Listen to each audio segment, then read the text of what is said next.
भागवत की कथा पीनी है। पीना का मतलब धारण करनी है। कर्ण रंध्र से प्रवेश हो, जैसे पी हुई वस्तु पर आपका वश नहीं होता, वो अपना असर करती है। अब आप ये सोचें कि पानी पिया जाए और प्यास ना बुझे, हो सकता है? ऐसा नहीं होगा। पानी पिएंगे तो प्यास बुझेगी, दूध पिएंगे तो पौष्टिकता आएगी।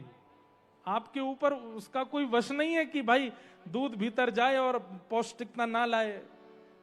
जो भी पान किया जाता है वो आप बस आपको करना कितना है। देखिए कितनी सरल बात है, आपको करना कितना है, केवल पीना है। कल्याण का कार्य वो अपने आप करेगी। जो वस्तु भीतर गई है वो अपना असर खुद करेगी। आपको उसके लिए कुछ करने की आवश्यकता नहीं। औषधि लेने के बाद में आपको विचार थोड़ी करना। कोई डॉक्टर ऐसे थोड़ी कहता है कि दवाई लेने के बाद में सीधे करवट से लेटना, फिर उल्टा लेटना, फिर थोड़ा नीचे बैठना, तब जाकर के दवाई भीतर सेट होके फिर असर करेगी। ऐसा कुछ नहीं है। औषधि ले लीजिए, बस समय पर ले लीजिए, अपने आप आपका रोग ठीक होता चलेगा। ठीक वैसे ही पिबत भागवतम रसमालयम, भागवत की कथा को सुनो मत, पियो। आप तो केवल धारण कीजिए, फिर कथा अपना असर खुद करेगी। कथा को जो कल्याण आपका करना है वो स्वयं होगा। आपको उसके लिए ज्यादा क्रियान्वित होने की आवश्यकता नहीं है। पिबत भागवतम रसमालयम, और कितना पिए? मोहर हो रसिका भुवि भावुका, पीते रहो। हे रसिक जनों, हे भावुक जनों, पीते रहो। ये रस कभी, और ये रस है भी ऐसा, इससे कभी मन भरेगा। श्रीमद् भागवत जी की, अगर गीता प्रेस की आपकी सुंदर भागवत जी का ग्रंथ अगर गीता प्रेस का है, तो सबसे पहले पृष्ठ पे ही एक बहुत सुंदर श्लोक लिखा है, तदेव रम्यम रुचिरम नवम नवम, तदेव सस्वन् मनसो महोत्सवम, तदेव शोकार्णवशोषणं नृणां, यदुत्तम श्लोक यशोनुगीयते। सबसे पहले पृष्ठ पे ही लिखा है, तदेव रम्यम रुचिरम नवम नवम। कई लोग कहते हैं पहाड़ बहुत सुंदर होते हैं, कई लोग कहते हैं समुद्र बहुत अच्छे लगते हैं, कई लोग कहते हैं हरियाली बहुत अच्छी होती है, कई लोग कहते हैं बाग बगीचे बहुत अच्छे होते हैं। पर यहां आचार्य चरण कहते हैं कि रम्यम और रमणीय तो केवल और केवल क्या है? बोले यदुत्तम श्लोक यशोनुगीयते। जहां पर श्री ठाकुर जी का सुंदर यश गाया जा रहा है, ऐसे ग्रंथ और ऐसी कथा ही रमणीय है। बस आपको पहाड़ प्रिय लगते हैं, समुद्र प्रिय लगते हैं, दुनिया भर के, ठीक है, सब ठाकुर जी की रचना, सब सुंदर हैं, पर कथा जब सुनी जाए तो जितनी सुंदरताएं सब फीकी लगने लगे, कथा से सुंदर कुछ ना लगे। तदेव रम्यम रुचिरम नवम नवम, नई नई लगे। जब जब सुने तब तब एक नवीनता उसमें प्रकट हो, तब तब उसमें एक अद्भुतता का अनुभव हो। भले ही वो विषय पहले भी सुना जा चुका हो, लेकिन पुनः सुनने पर भी उसमें एक और आपको नवीनता लगेगी नहीं। वक्ता के चित्त में अगर अध्ययन की स्थिति है तो कथा स्वयं कृपा करके नवीन नवीन भाव प्रकट कराती है। नवम नवम, ऐसी भागवत की कथा। उनके प्रति क्या भाव? बोले पिबत भागवतम रसमालय, कितना पिए? बोले मोहर हो रसिका भुवि भावुका, पीते रहो। उसकी कोई एक स्थिति नहीं होनी चाहिए कि तब तक ही सुननी है, तब तक ही पीनी है। पीते रहो, हर बार कुछ नवीन मिलेगा, कुछ अत्यंत समीपता का अनुभव होगा ठाकुर जी के प्रति। हमारे गोवर्धन में श्री पूज्य श्री माधवदास बाबा विराजमान है। उनके पास जब जब दर्शन के लिए जाते हैं, महाराज जी की एक बहुत सुंदर भाव, वैसे अस्वस्थ हैं बहुत समय से महाराज जी, और जब जब भी गए हैं तब तब कोई ग्रंथ उनके आसपास होता है तो ब्रजवासियों का बहुत सम्मान करते हैं, बहुत प्रणाम करते हैं, वंदन करते हैं, कुछ ग्रंथ आगे धर देंगे और बस प्रार्थना कुछ सुना दीजिए इसमें से, ऐसी भावना। कितनी बार जब जब दास गए तो कुछ ना कुछ ऐसे भाव रखेंगे, कोई ग्रंथ आगे कर देंगे, इसमें से कुछ सुना दीजिए, एक श्लोक ही बोल दीजिए, कुछ सुनाइए। उनको कितना आनंद लगता है, कितना सुख मिलता है श्रवण करने में। ऐसे कितने महापुरुष हैं जो केवल एक ही भाव रखेंगे, आप सन्मुख गए बोले कुछ सुनाइए, कुछ बताओ। ऐसी लीला के प्रति, कथा के प्रति, चर्चा, भगवत चर्चा के प्रति हमारी रम्यता बन जाए, हमारी स्थिति बन जाए, तो समझो पिबत भागवतम रसमालयम मोहर हो रसिका भुवि भावुका, ये स्थिति आ गई। अब पीने की आपकी स्थिति बन गई। अब आप बिना उसको श्रवण किए, ग्रहण किए रह नहीं पा रहे हैं। इस प्रकार 3 मंगलाचरण यहां गाए गए और तीनों मंगलाचरणों में भाव प्रस्तुत किए गए, इन्हें हम प्रणाम मात्र करते हैं। 88,000 सौनकादि ऋषि बैठे हैं, मानव कल्याण के लिए यज्ञ कर रहे हैं। तभी वहां सूत जी का आगमन हुआ और सूत जी से कुछ प्रश्न किए, 6 प्रश्न किए, और इन 6 प्रश्नों में ही सब उत्तर देते हुए श्री सूत जी यहां कथा श्रवण करा रहे हैं।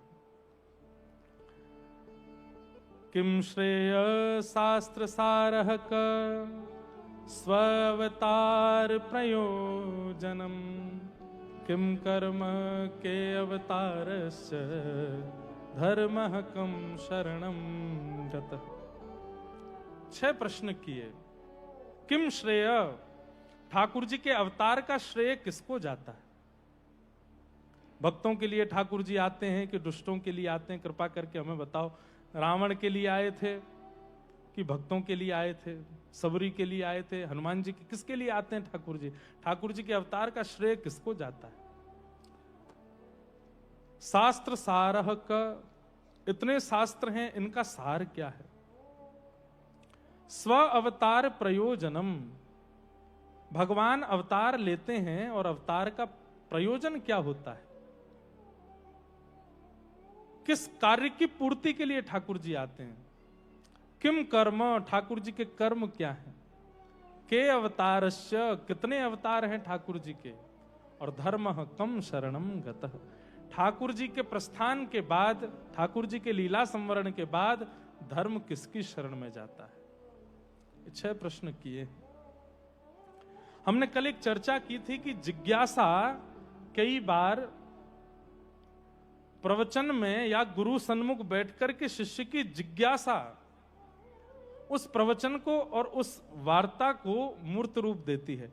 जिज्ञासा ही बहुत सामान्य सी होगी तो उससे कल्याण होना बहुत मुश्किल है। आज भी सुबह हम और पूज्य हमारे गोवत्स महाराज जी बैठे थे, तो हम यही चर्चा कर रहे थे कि महाराज जी के सन्मुख बैठेंगे या महाराज जी के संग जब बैठने का अवसर मिलेगा तो महाराज जी से जिज्ञासा क्या करेंगे।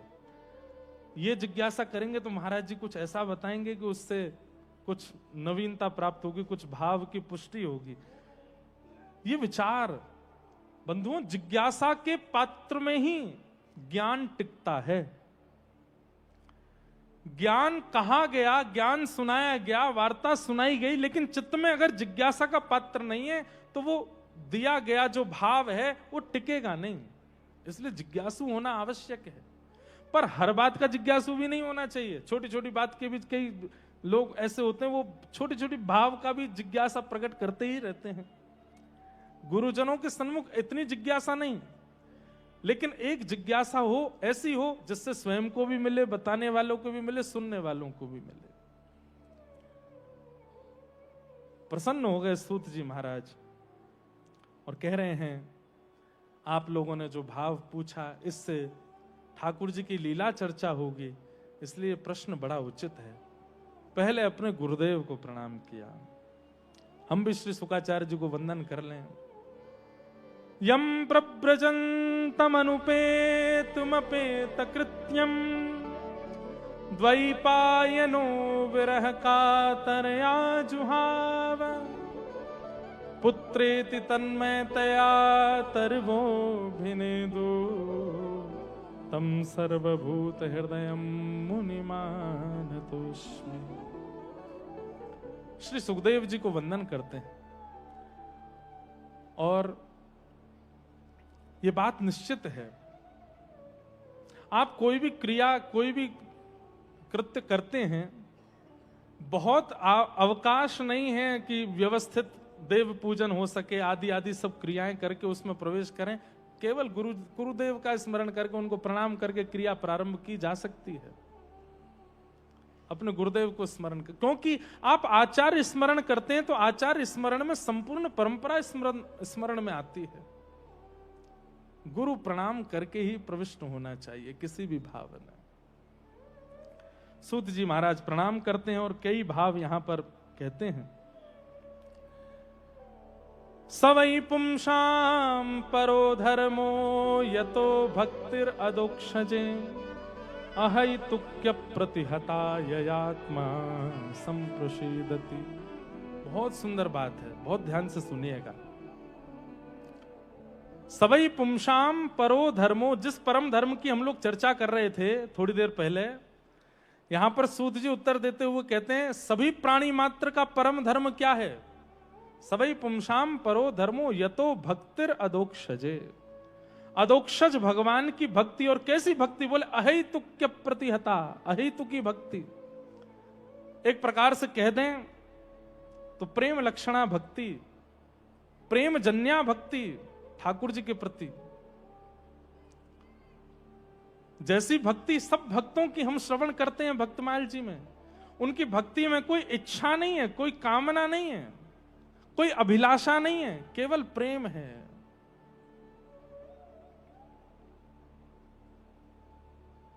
जो तुम तोड़ो राम मैं नाही तोड़ू रे, तो सो प्रीत तोड़ और कवन सो जोड़ू रे।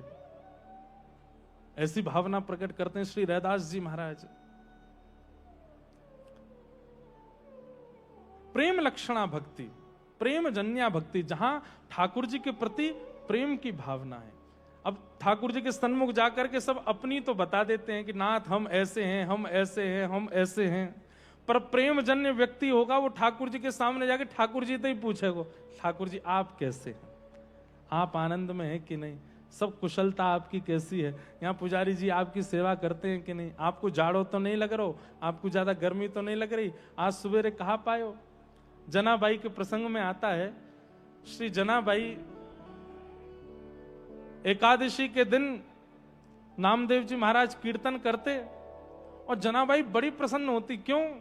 क्योंकि इतने वैष्णवों के बीच में पांडुरंग विट्ठल उनको नाचते हुए दिखते।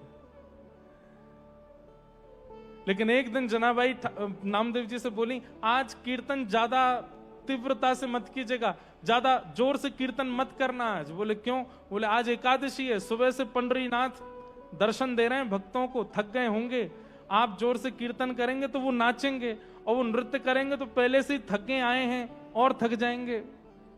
ऐसी भावना कौन रखता है बताओ?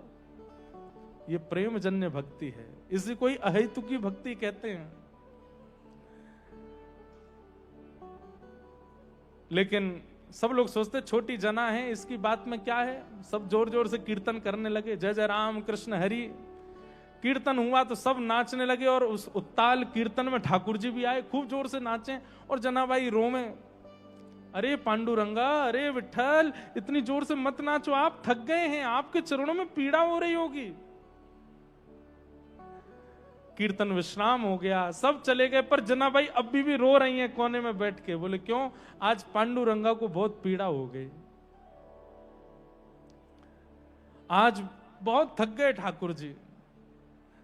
रोती रोती जनाबाई ठाकुर जी को पुकार रही थी। इतने में ही अर्धरात्रि, सब चले गए अपने अपने कार्यों में, सब सोने चले गए, प्रसाद आदि इतने में पांडुरंग ठाकुर जी आ गए और सामने आकर के ऐसे कमर पे हाथ धर के,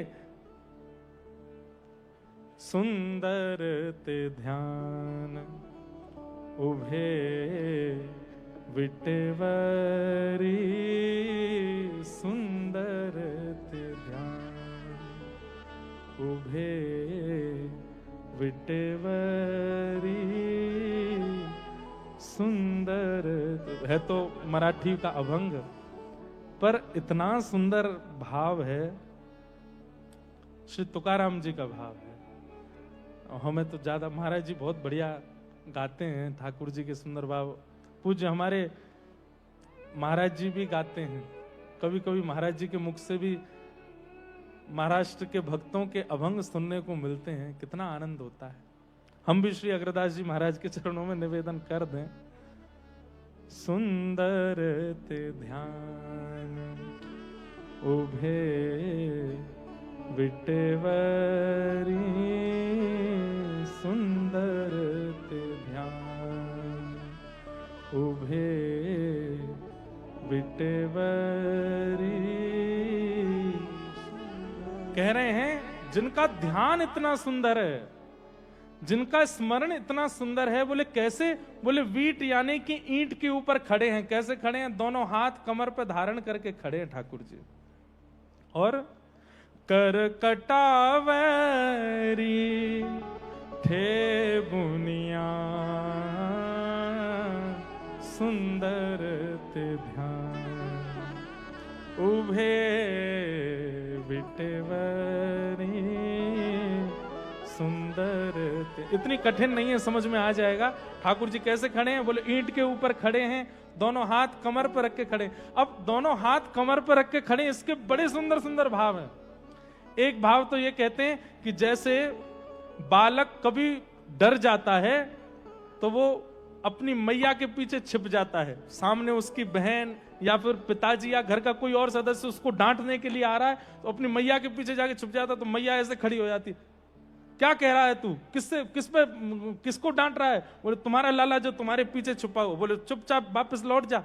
रक्षात्मक भाव से मैया ऐसे खड़ी हो जाती है तो मानो जैसे पंडरीनाथ अपने कमर पे हाथ धर के काम, क्रोध, लोभ, मोह और हमारे जीवन के किए हुए सब पापों को कह देते हैं। बोले चुपचाप लौट जाओ यहां से, जे मेरो है मेरे पीछे खड़ो, मैं यहाँ की रक्षा कर रहा हूं। ठाकुर जी ऐसे ठाड़े। श्री पंडरीनाथ महाराज की बात। कोई महाराष्ट्र के वैष्णव विराज रहे हैं। दूसरा भाव, ठाकुर जी क्या कह रहे हैं? बोले कमर पे हाथ धर के कह रहे हैं दर्शनार्थियों को, बोले जो मेरी शरण में आ गयो है उसके लिए संसार रूपी सागर केवल इतना ही गहरा है, इससे ज्यादा गहरा नहीं है।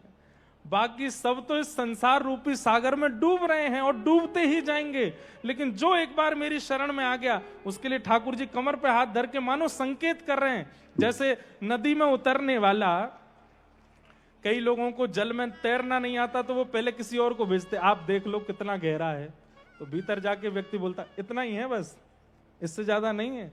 तो ऐसे ही ठाकुर जी कह रहे हैं वैसे तो संसार सागर बहुत गहरा है, सब डूब जाएंगे, लेकिन तुम मेरे सामने खड़े हो, मुझे प्रणाम कर रहे हो, तुम्हारे लिए संसार समुद्र इतना ही है, तुम डूबोगे नहीं, मैं रक्षा कर रहा हूं। करी कटावरी थे बुनिया, सुंदर ते ध्यान, तुलसी हार गला कासे पीतांबर, तुलसी हार गला कासे पीतांबर, आवणे निरंतर, आवणे निरंतर, तेची रूप सुंदर ते ध्यान, उभे विटेवरी, सुंदर ते। और जिन लोगों ने श्री पंडरीनाथ जी का दर्शन किया वो अनुभव कर रहे होंगे, मकर कुंडले तलपति श्रवणे, मकर कुंडले तलपति श्रवणे। पंडरीनाथ भगवान मत्स्याकृत कुंडल पहनते, ऐसे मछली जैसे यहां धारण करते हैं। और उसका भाव ऐसा, पूछा मैंने किसी से तो किसी ने बताया, बोले श्री चंद्रभागा जी के भाव से ठाकुर जी ऐसे मत्साकृत कुंडल पहनते हैं। कंठी कौस्तुभ, कंठी कौस्तुभ मणि विराजित सुंदर ध्यान, उभे विटवरी सुंदर तो कामणे माझे हेची सर्व सुख, तो कामणे माझे हेची सर्व सुख, पाहनी श्रीमुख, पाहिन श्रीमुख, पाहिन श्रीमुख आवडिने सुंदर ध्यान, उभे विटेवरी सुंदर ध्यान। आहा, बोलो पंडरीनाथ भगवान की जय। ठाकुर जी खड़े है गए जनाबाई के सामने आए के और कहने लगे, अरे जना तू काय को रो रही है? जनाबाई कहते हैं, बोले आज एकादशी थी, आप पूरे दिन थक गए, इतने वैष्णव आपके दर्शन करने आए और उसके बाद भी आप यहाँ कीर्तन हो रहा था तो उसमें उछल उछल के नाच रहे थे, मुझे चिंता हो रही कि आपके कोमल चरणों में पीड़ा हो रही होगी। ठाकुर जी रीझ गए जनाबाई के इस भाव से, बोले अच्छा ले, बैठ गए सामने, अपने चरण आगे कर दी, ले दबा ले चरण, तो कुछ जितनी पीड़ा मेरे चरणन के भाव की लगी दबा ले, खत्म कर ले। इसे कहते हैं अहेतु की भक्ति, और यही परम धर्म है। ठाकुर जी के प्रति अहेतु की भक्ति हो जाए, हमें चिंता कहां होती है। हम तो अपनी चिंता बताने जाते ठाकुर जी को कि नाथ हम ऐसे हैं, हम ये पीड़ा में हैं, हम ये संकट में हैं, ये विपत्ति में है, ये आपत्ति में है। अरे कोई महाप्रभु जगन्नाथ जी के सामने जाकर के कभी पूछे, हे महाप्रभु जी आप कैसे हैं? आज जाइए श्री जानकीनाथ जी का दर्शन करने जाएं तो एक बार करके देखिएगा, चित्त में एक अद्भुतता का अनुभव होगा। आप ठाकुर जी से हे श्री जानकीनाथ आप कैसे हैं?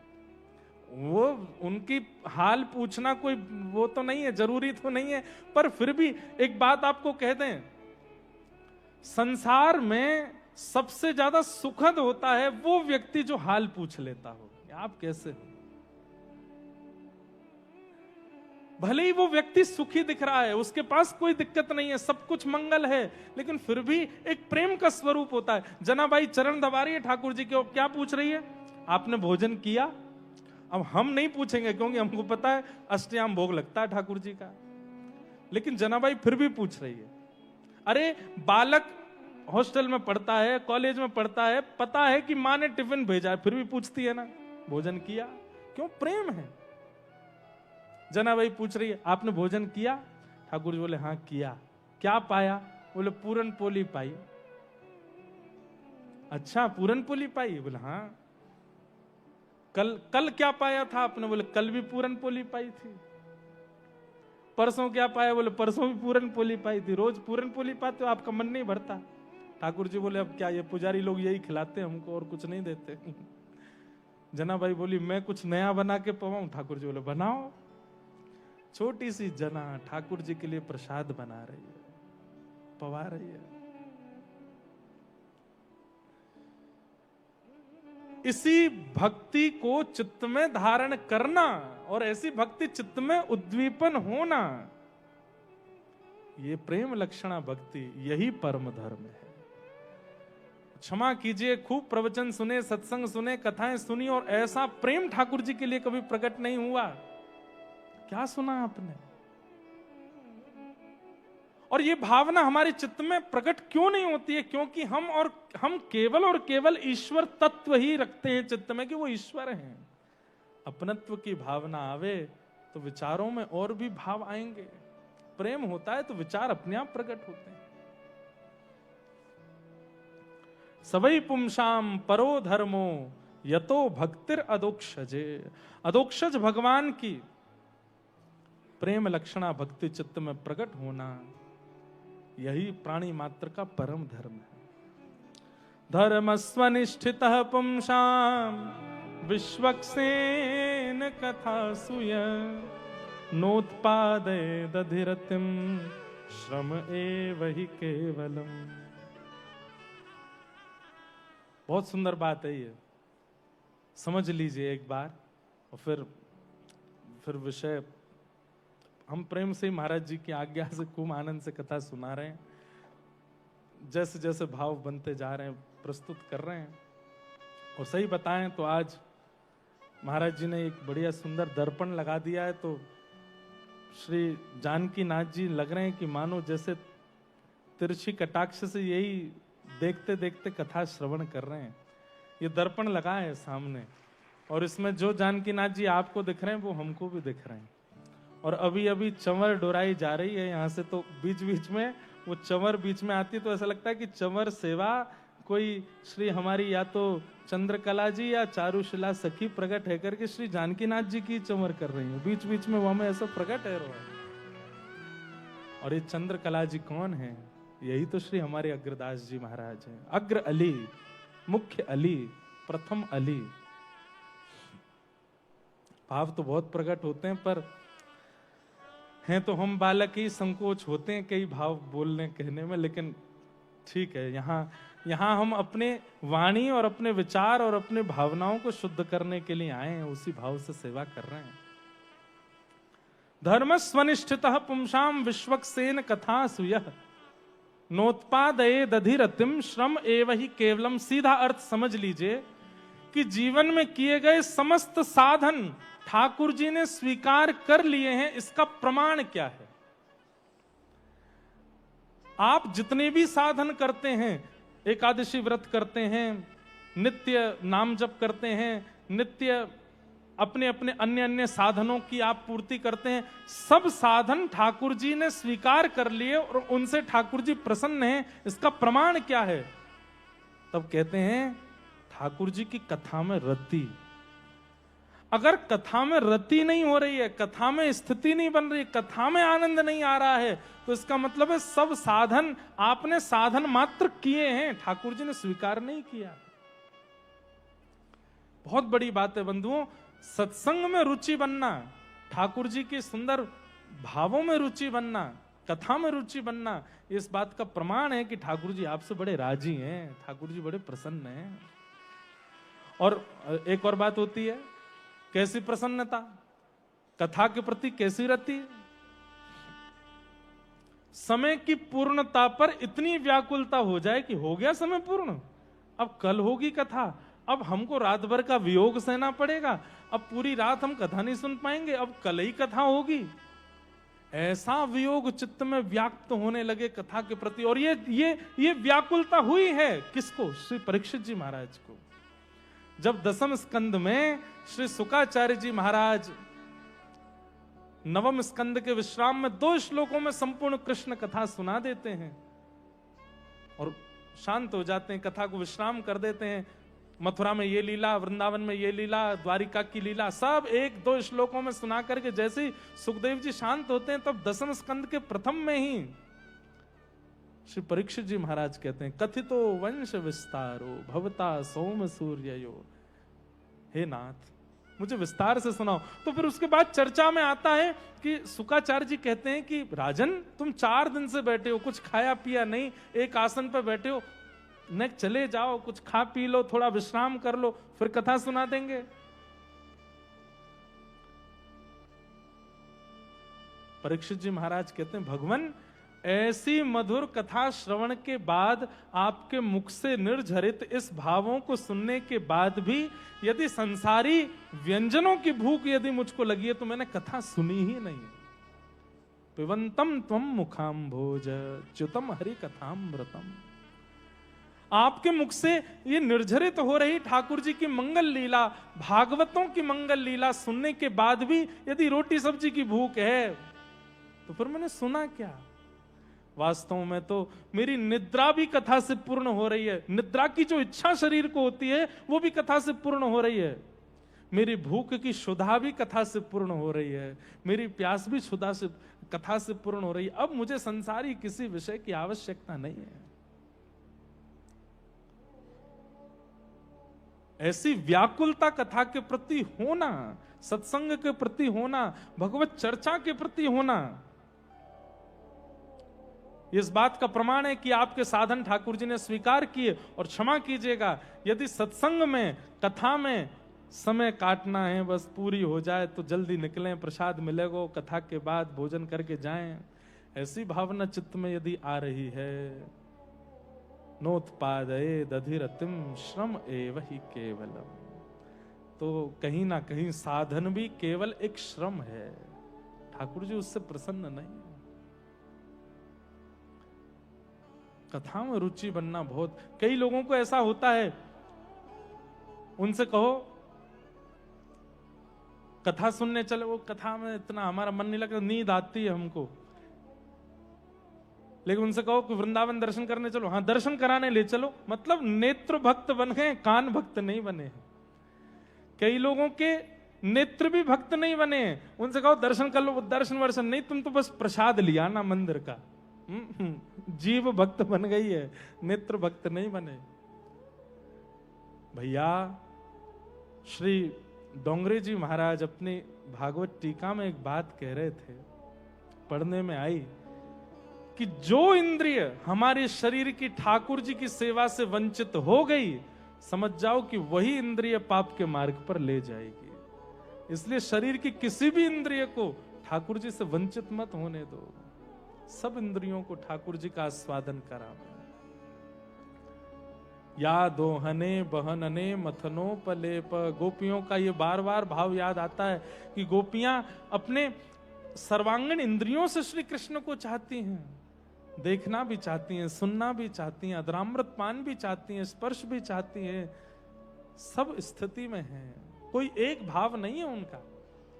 प्रसाद में तो रुचि है, दर्शन में तो रुचि है, पर कथा में रुचि नहीं है। तो कहीं ना कहीं प्रसाद और दर्शन में आपसे अपराध बनेगा, इसलिए कथा में रुचि बना। श्री हनुमान जी महाराज साकेत केवल इसलिए नहीं जाते हैं क्योंकि साकेत में कथा नहीं है। हनुमान जी महाराज राम जी से कहते हैं कि कथा सुनने को मिलेगी, नहीं मिलेगी, वहां हम प्रत्यक्ष बैठे हैं, कथा क्यों सुननी, रोज हमारा दर्शन कर लेना। हनुमान जी बोले तो फिर हमको यहीं रहने दो, चारों युग प्रताप तुम्हारा, सतयुग त्रेता द्वापर के बाद कलयुग में भी रुक गए। बोले क्यों, यहाँ कथा है। यत्र यत्र रघुनाथ कीर्तनम तत्र तत्र कृतमस्तकांजलिम बाष्पवारि परिपूर्ण लोचनम मारुतिम नमत राक्षसांतकम। कितनी अच्छी एक बात है, एक गुण है। हनुमान जी महाराज सूखे नेत्रों से कथा नहीं सुनते, बाष्पवारि परिपूर्ण लोचनम, भीगे नेत्रों से कथा सुनते हैं, प्रेम में छके रहते हैं जब कथा श्रवण करते हैं, और कथा सुनते ही हैं हनुमान जी, ये निश्चित है। ऐसी भागवत जी की चर्चा